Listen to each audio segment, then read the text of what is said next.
하나님을 기쁘시게 하는 것이 몇 가지가 있습니다. 그 중에 바로 믿음이라고 말할 수 있습니다. 히브리서 11장 6절 말씀 보시면 믿음이 없이는 하나님을 기쁘시게 하지 못하나니 하나님께 나아가는 자는 반드시 그가 계신 것과 자기를 찾는 자들에게 상 주시는 이심을 믿어야 할지니라 라고 말씀합니다. 그러므로 우리가 하나님을 향해서 믿음으로 반응할 때에 우리는 하나님을 기쁘시게 하는 것입니다. 지난주에 창세기 22장 말씀을 통하여서 아브라함의 믿음에 대해서 살펴보았습니다. 아브라함은 신실하신 하나님을 믿었습니다. 그리고 이삭을 죽인다 할지라도 하나님께서 이삭을 다시 살릴 것이라는 부활의 믿음을 가졌습니다. 그리고 하나님께서 어린 양을 준비하실 것이라는 여호와 이레의 믿음을 가졌습니다. 이 믿음은 하나님을 기쁘시게 하였고 여호와의 사자는 내가 이제야 네가 나를 경외한 줄 알았노라 라고 인정해 주셨습니다. 그뿐만 아니라 하나님을 기쁘시게 하는 요소는 바로 순종이라고 말할 수 있습니다. 믿음과 순종은 별개의 것이 아닙니다. 동전의 양면이죠. 믿는 자는 순종하는 것입니다. 순종하는 자는 바로 믿음을 가진 것입니다. 그러므로 믿음과 순종은 결코 다른 것이 아닙니다. 이 순종을 통하여서 하나님을 기쁘시게 하지만 또 한편으로 이 순종은 하나님의 일하심을 경험하는 통로가 되는 것입니다. 홍해의 기적을 보십시오. 이스라엘 백성들이 홍해에 발을 내디딜 때에 하나님 말씀에 순종하여서 내디딜 때에 홍해가 갈라지는 것을 그들은 경험을 하였습니다. 요단강 기적도 마찬가지였습니다. 또 여리고 성의 기적을 보십시오. 매일 한 바퀴 돌고 마지막 날 7일째 7바퀴 돌아라. 이 하나님 말씀에 순종할 때에 여리고 성이 무너지는 기적을 그들은 경험하게 된 것입니다. 요한복음 2장의 말씀에 나오고 있는 물이 변하여 포도주가 되는 기적도 마찬가지입니다. 예수님께서 하인들에게 물아귀에 채운 것을 연회장에 갖다 주라 명령하였을 때에 하인들은 예수님의 말씀에 순종하였습니다. 그런데 그 결과 어떻게 되었습니까? 물이 변하여 포도주가 되어지는 놀라운 기적을 그들은 경험한 것입니다. 그러므로 순종은 하나님을 기쁘시게 하고 하나님의 일하심을 경험하게 하는 통로가 되는 것입니다. 오늘 본문의 말씀은 아브라함이 어떻게 하나님 말씀에 순종했는지에 대해서 우리에게 보여주고 있습니다. 아브라함은 어떻게 하나님 말씀에 순종하였습니까? 바로 하나님 말씀에 즉시 순종하였습니다. 우리 1절에서 3절 말씀 볼까요? 1절에서 3절 시작. 그 이후에 하나님이 아브라함을 시험하시려고 그를 부르시되 아브라함아 하시니 그가 이르되 내가 여기 있나이다. 여호와께서 이르시되 내 아들 내 사랑하는 독자 이삭을 데리고 모리아 땅으로 가서 내가 내게 일러준 한 사람 거기서 그를 번제로 드리라. 아브라함이 아침에 일찍 일어나 나귀 위에 안장을 지우고 두 종과 그의 아들 이삭을 데리고 번제에 쓸 나무를 쪼개어가지고 떠나 하나님이 자기에게 일러주신 곳으로 가더니 하나님의 명령은 명확하였습니다. 그 명령은 무엇입니까? 내 사랑하는 독자 이삭을 모리아 산에 가서 번제로 드리라. 여러분 이 말씀을 들었을 때 아브라함은 참 많은 갈등을 하였을 것입니다. 인간적으로 갈등할 수밖에 없지 않습니까? 아브라함 이삭을 100세에 낳았습니다. 하나님 100세에 겨우 아들을 주시나고 이제 하나님께서 번제로 드리라는 것이 말이 됩니까? 라는 갈등을 할 수도 있습니다. 또 그뿐만 아니라 하나님은 사랑의 하나님이신데 어떻게 사람을 내 아들을 번제로 바치라고 말씀합니까? 너무나 끔찍한 일입니다. 라고 생각했을 것입니다. 또 한편으로는 지금까지 자신의 인생을 바라보면서 때로는 믿음을 살았지만 믿음을 살지 못한 것이 참 많았어요. 거기다 하나님의 징벌이신가? 이런 여러 가지 인간적인 갈등과 고민들을 아브라함은 사실 할 수밖에 없습니다. 그러나 아브라함 어떻습니까? 하나님의 말씀이 떨어지자마자 그는 아침에 일찍 일어나 모리아 산으로 출발을 하였습니다. 이런 아브라함의 모습은 우리 아브라함의 이야기 보면 자주 등장하는 것입니다. 하나님께서 할례를 명하라 때에 아브라함은 즉시 자신과 자신의 모든 가족들과 하인들을 향하여서 할례를 행하였습니다. 그뿐만 아니라 이 이삭과 이스마엘 다툼이 생길 때에 사라가 분노하면서 하갈과 이스마엘을 내쫓으라 그렇게 말할 때 아브라함은 사실 범민하였어요. 왜냐하면 이스마엘도 자신의 아들이었기 때문입니다. 그러나 하나님께서 내가 이스마엘로 하는 것에서 큰 민족을 이룰 것이니까 너는 사람의 말대로 하라 라고 말씀하셨을 때 아브라함은 즉각 그 다음날 아침에 일어나서 하갈과 이스마엘을 집에서 내보냈습니다. 이런 아브라함은 오늘 말씀에서도 이삭을 죽이려고 칼을 들었고 칼을 들고 이스라엘을 내지를 할 때에 여호와의 사자가 아브라함 불렀습니다. 그러자 아브라함은 즉각적으로 자신의 칼을 휘두른 것을 멈추었어요. 이처럼 아브라함의 순종은 즉시 순종하는 모습을 보여준 것입니다. 두 번째 아브라함 순종은 철저하게 순종하고 순종하는 방해하는 것을 모든 것을 막는 순종이었습니다. 3절에서 5절 말씀 다시 읽어볼까요? 3절에서 5절 시작. 아브라함이 아침에 일찍 일어나 나귀의 안장을 지우고 두 종과 그의 아들 이삭을 데리고 번제에 쓸 나무를 쪼개 가지고 떠나 하나님이 자기에게 이루어주신 곳으로 가더니 제3일에 아브라함이 눈을 들어 그곳을 멀리 볼지라. 이 아브라함이 종들에게 이르되 너희는 나귀와 함께 여기서 기다리라. 내가 아이와 함께 가서 예배하고 우리가 너희에게로 돌아오리라 하고. 아브라함은 즉시 순종할 뿐만 아니라 철저하게 순종하였습니다. 아브라함이 있는 부엘세바에서 모리아산까지는 70km가 넘는 거리입니다. 걸어서 좋게 3일을 걸을 수 있는 거리죠. 지금이야 뭐 차로 타면 40분, 50분, 1시간은 갈 수 있는 거리인데 그 당시만 길이 얼마나 험악합니까? 3일을 걸어가야 되고 아브라함의 나이는 이제 거의 120세에 가까운 나이가 되었어요. 이런 나이가 되었을 때에 70km를 걸어간다는 것은 결코 쉽지 않았습니다. 그러나 아브라함은 하나님 말씀에 순종하기 위해서 자신의 노구를 이끌고 가다가 지치게 되어지면 타야 되는 나귀를 안장을 싣고 나귀와 함께 갑니다. 그뿐만 아니라 번제에 쓸 나무를 가지고 가는데 자신의 신변 보호와 함께 또 나무를 운반하기 위해서 종들을 함께 데리고 가는 겁니다. 이처럼 아브라함은 하나님 말씀에 철저하게 순종하였어요. 우리가 왜 죄에 넘어집니까? 철저하게 순종하지 않기 때문입니다. 하나님 말씀에 순종하는 데서 타협하기 때문입니다. 그래서 넘어지는 거죠. 인류의 조상이었던 아담과 하와가 왜 넘어졌습니까? 철저한 순종을 하지 않은 거예요. 하나님이 반드시 이 선악을 알게 한 나무를 먹으면 반드시 죽으리라 말씀하셨으면 철저한 순종했다면 죄를 범하지 않죠. 그러나 순종하고 싶은 마음을 어느 정도의 여유를 두는 거죠. 철저한 순종을 하지 않는 거죠. 그래서 하와가 쉽게 넘어지고 아담도 넘어지게 된 것입니다. 우리는 순종할 때에 하나님 말씀에 철저히 순종해야 돼요. 조금이라도 여지를 주게 되어지면 우리도 아담과 하와처럼 넘어질 수밖에 없는 것입니다. 아브라함은 순종할 때 하나님 말씀에 철저히 순종하면서 이 순종하는 데 방해하는 것들을 제거합니다. 5절 말씀 가보시면 모리아산 밑에 근처에 이르렀을 때에 종들 향한 무엇을 말합니까? 너희들은 여기 머물라. 내가 아이와 함께 가서 예배하고 너희에게 돌아오리라. 만약에 여러분 이 두 종과 함께 모리아산 정상 올라갔다면 아브라함이 이삭을 바치려고 이삭을 묻고 제단에 올리고 또 칼을 들어서 죽이려고 할 때에 이 두 종이 가만히 있었겠냐고요. 분명히 막았을 겁니다. 아니 주인님 지금 뭐 하시는 겁니까? 하면서 얼마든지 막을 수가 있었어요. 그래서 아브라함은 자신이 하는 모든 일을 방해하지 않기 위해서 두 종을 모리아산 아래 내려놓고 이삭과 함께 모리아산으로 올라갔던 것입니다.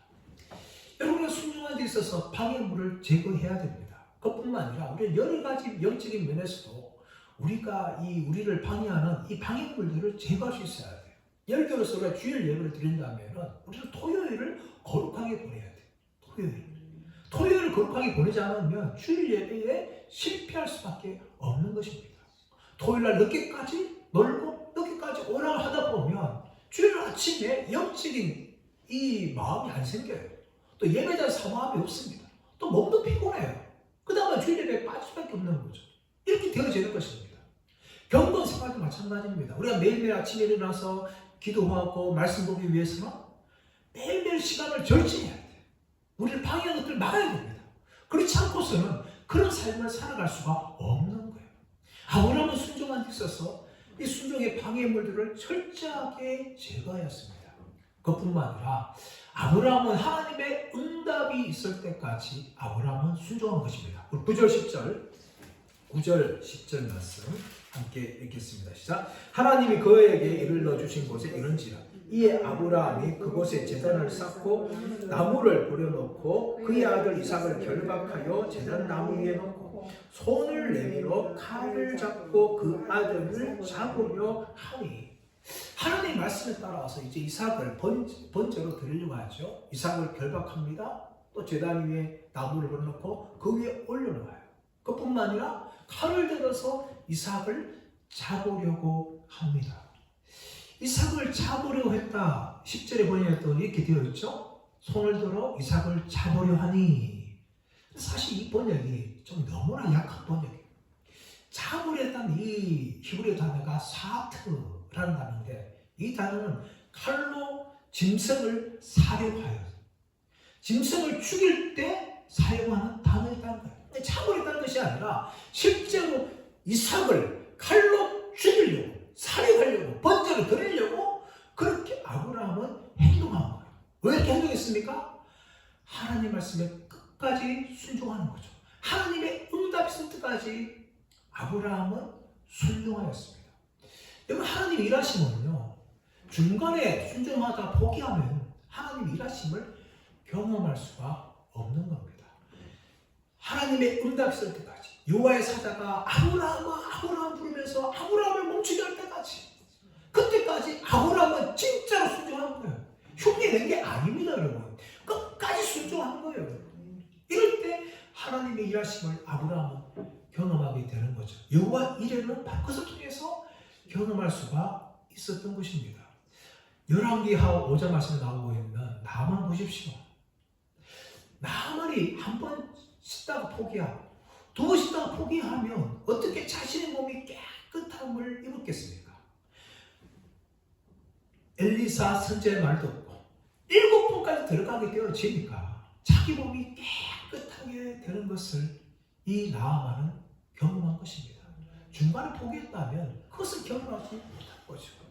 우리 예수의 십자가 죽음을 보십시오. 어떻게 부활을 경험할 수 있었습니까? 바로 십자가에 죽기까지 하나님의 구원의 계획에 복종하신 거예요. 실제로 예수님 십자가에 죽으셨습니다. 그래서 부활의 영광을 경험하게 된 것입니다. 오늘 앞으로도 마찬가지입니다. 모리아 산을 향하여 3일 동안 걸어가다가 곰곰이 생각하다가 이건 아니야 하며 중간 돌아갔다면 아니면 모리산 올라가다가 이삭과 함께 이삭이 아버지 번제에 쓸 나무는 있는데 번제에 쓸 어린 양이 어디 있습니까? 라고 물을 때에 감정에 북받쳐서 그 말을 듣고 아브라함 도로 내려갔다면 어떻게 여호와 이레 하나님을 경험할 수 있었을까요? 모래산 올라가가지고 아이를 포박하고 제단을 올려놓을 때 내가 지금 뭐 하는 짓이야? 이 이삭은 내가 백세 난 아들이 아니냐? 하면서 칼을 들여서 죽이려 하지 않고 포기했다면 어떻게 여호와 이레 하나님을 경험했을까요? 말씀에 끝까지 순종하고 하나님 응답이 있으니까 순종했기 때문에 아브라함은 여호와 이레 하나님을 경험하게 된 것입니다. 사랑자 여러분 적당히 순종하지 마십시오. 하나님 응답이 있을 때 끝까지 순종하신 저와 여러분 되시기를 축복합니다. 이렇게 순종할 때 무엇을 경험합니까? 새로운 길이 열려있는 것을 경험하게 되어집니다. 우리 13절 14절 시작. 아브라함이 눈을 들어 살펴본 적 한 순양이 뒤에 있는데 뿔이 수풀에 걸려 있는지라. 아브라함이 가서 그 순양을 가져다가 아들을 대신하여 번제로 드렸더라. 아브라함이 그 땅 이름을 여호와 이레라 하였으므로 오늘까지 사람들이 이르기를 여호와의 산에서 준비되리라. 14절 말씀 보시면 아브라함이 눈을 들어 살펴본 적 한 순양이 뒤에 있는데 라고 말합니다. 여러분 이 순양은 원래부터 있었던 것으로 볼 수 있는 거예요. 그 아브라함이 하나님 말씀에 끝까지 순종하기까지는 이 순양이 안 보이는 거예요. 그 하나님 말씀에 순종하고 아브라함아 내가 이제야 네가 나를 경외한 줄 알았다. 이 여호와의 사자의 말을 듣고 난 후에 그 후에야 눈을 들어보니까 수풀에 걸린 한 마리 양을 순양을 발견할 수가 있는 겁니다.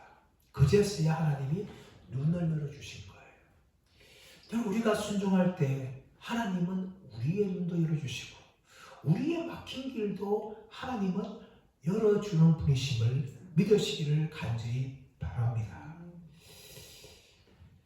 여러분, 만약에 아담과 하와가 하나님 말씀에 순종했다면 그들에게 무엇이 열렸을까요? 영생의 길이 열린 거예요. 영생의 길. 죄가 이 땅에 들어오는 것이 아니라 영원한 생명을 에덴 동산을 살 수 있는 그 길이 열린 것인데 아담과 하와가 불순종함을 통하여 그러면 그 길이 닫히고 말았어요.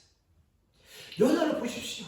요나가 불순종하여서 니너를 가지 않고 다시스로 가려고 배를 타고 떠날 때에 온갖 고생을 다 하였어요.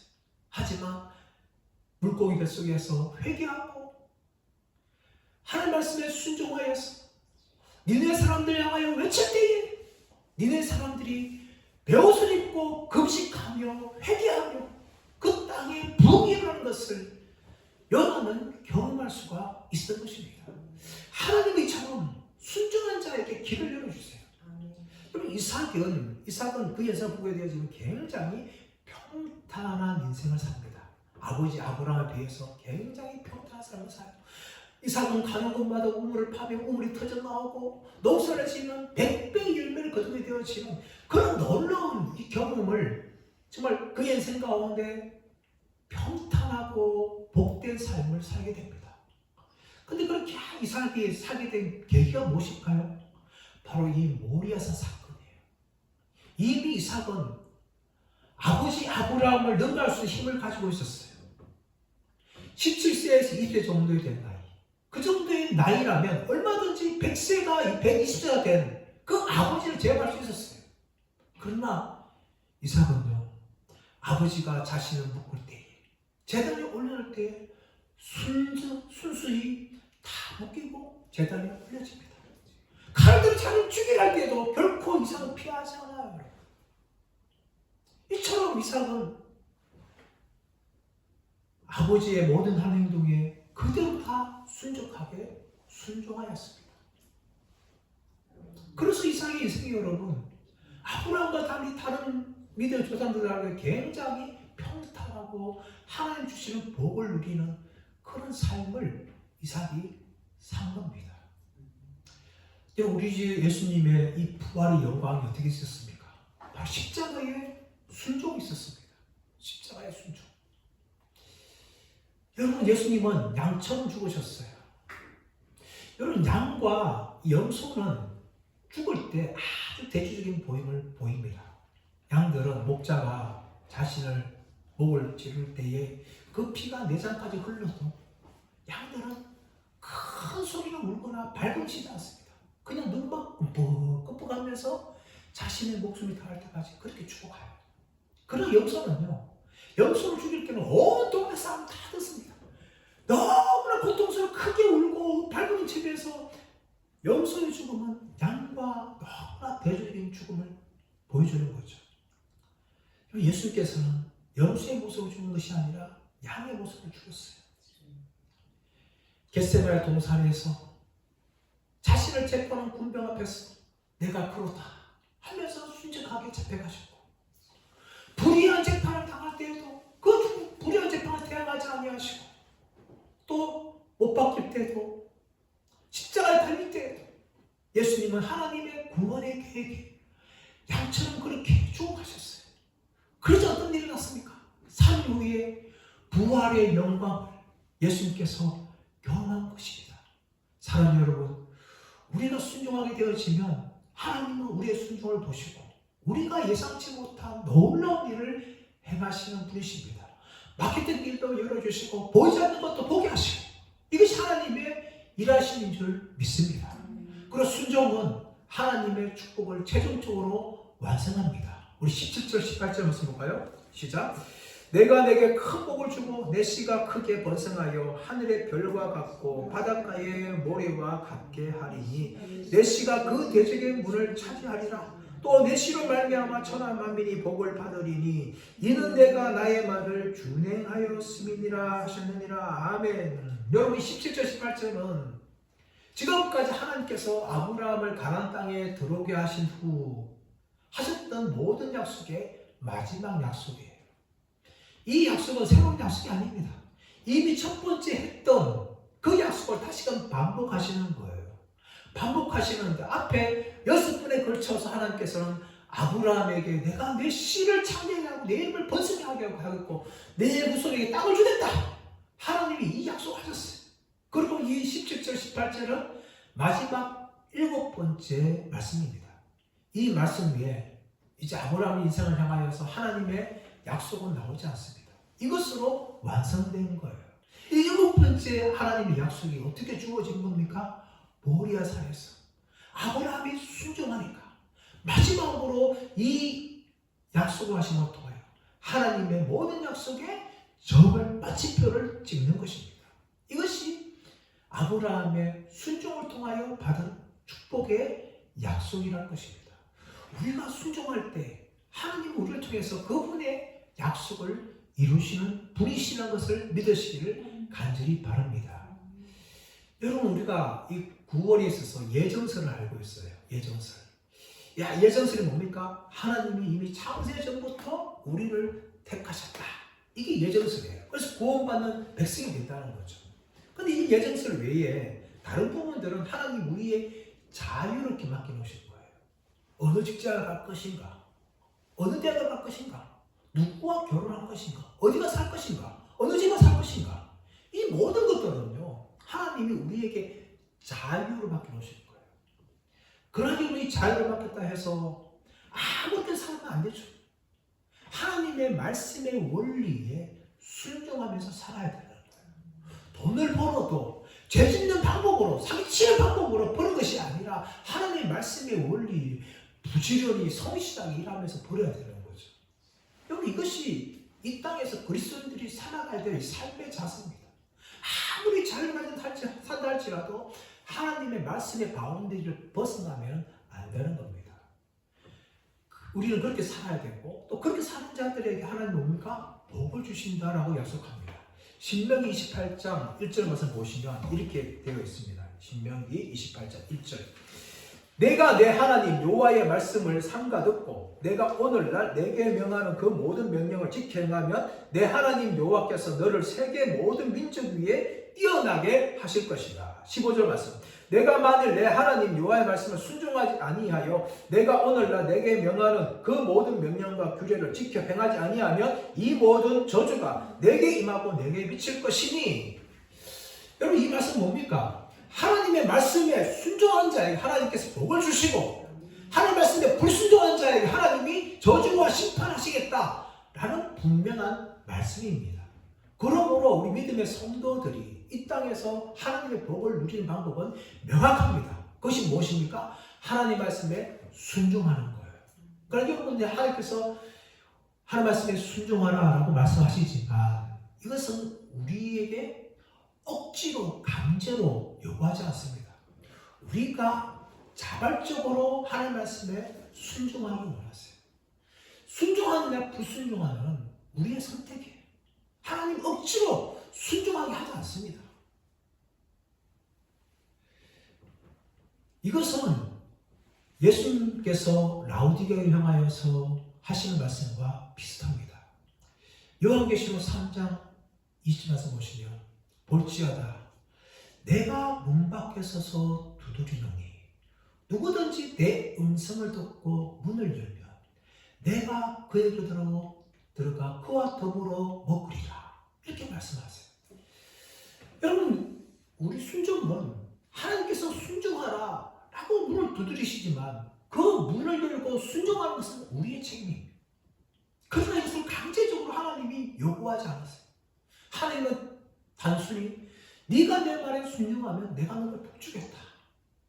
네가 내가 순종하지 않으면 너는 이런 어려움을 겪게 될 것이다 라고만 말씀하시지 순종하느냐 순종하지 않느냐는 우리에게 달려있는 거예요.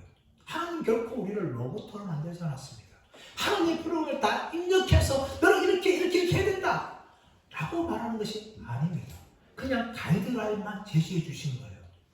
순종하느냐 순종하지 않느냐, 순종해서 복을 받느냐, 불순종하여서 하나님의 심판을 받느냐? 바로 우리의 책임입니다. 사랑하는 여러분, 저와 여러분 어떤 길을 가시기 원하시겠습니까? 아브라함은 믿음으로 순종한 길을 선택하였습니다. 적시 순종하였고 철저하게 순종하면서 순종한 방해물을 다 제거합니다. 그리고 하나님의 응답 있을 때까지 끝까지 순종함을 통하여서 하나님께서 여호와 이레 되신 하나님을 경험하게 하셨고, 또 마지막으로 7번째 약속을 하심을 통하여 아브라함의 인생의 약속의 마침표를 지어주셨습니다. 사랑하는 여러분, 저와 여러분도 아브라함처럼 걸어가기 원합니다. 아브라함처럼 적시 순종하고 철저하게 순종하고 하나님 응답 있을 때까지 끝까지 순종함을 통하여서 여호와 이레 하나님을 경험하기 원하고, 우리를 향한 하나님의 약속들이 우리 인생에 다 이루어지는 믿음의 주인공이 되시기를 예수님의 이름으로 축원합니다.